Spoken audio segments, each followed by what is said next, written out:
রইল কোনটা? রইল কোনটা? শ্রেষ্ঠ মাযহাব হানাফি মাযহাব। ইমাম আযম আবু হানিফা বলেন, ইন্না বেনামাজি কাফের।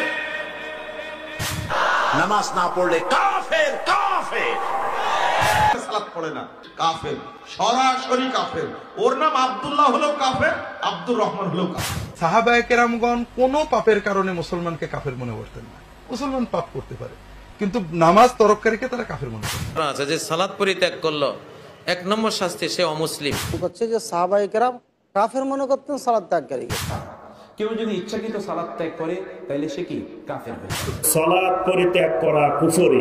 যে সালাত আদায় করে না সে কাফের। এই পয়েন্টটা ভালো করে মনে রাখবেন। কোন জায়গায় কোরআনের একটি আয়াত অথবা রাসূলুল্লাহর হাদিস দেখাতে পারবেন না যে বেনামাজি মুসলিম এই কথাটি আছে। আল্লাহ বলেছে যদি তোমরা আল্লাহর ভালোবাসা পেতে চাও তাহলে রাসূলের অনুসরণ করো।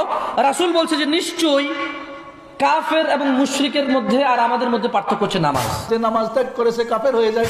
বেনামাজিরা জানবে কি করে?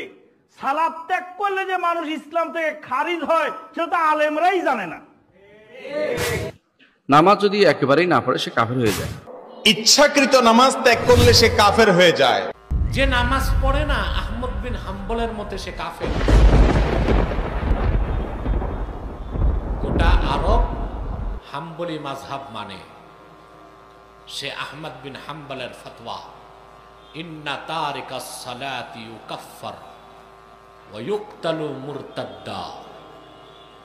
বেনামাজি কাফের, আর বেনামাজির মৃত্যুদণ্ড কার্যকর করতে হবে। মুরতাদ হিসেবে বেনামাজিকে হত্যার পর আহমদ বিন হাম্বলের মতে তার জানাজা নাই, গোসল নাই, দাফন নাই। এটা কার ফতোয়া? মাযহাব কয়টা? 3টার মতে বেনামাজি শাস্তি কি? জোরে বলতে হবে। রইল কোনটা? তারিকাস সালাতি লা ইউকাফফার ওয়া লা ইউকতাল ওয়ালাকিন ইউহবাসু ওয়া ইউদরাবু হাত্তা ইউসাল্লিয়া। বেনামাজিকে কাফের বলা যাবে না, মৃত্যুও দেওয়া যাবে না, তবে তাকে জেলখানায় বন্দি করতে হবে, অ্যারেস্ট করতে হবে। যতদিন নামাজ না শুরু করে তারে বেত্রাঘাত করতে হবে। তাতেই বোঝা যায় হানাফি মাযহাব বিশুদ্ধ মাযহাব, ইমাম আযম শ্রেষ্ঠ ইমাম। সাহাবায়ে কেরামদের মধ্যে কোনো ইখতিলাফ, দুটি মত ছিল না। তা হচ্ছে বেনামাজির মাসলা।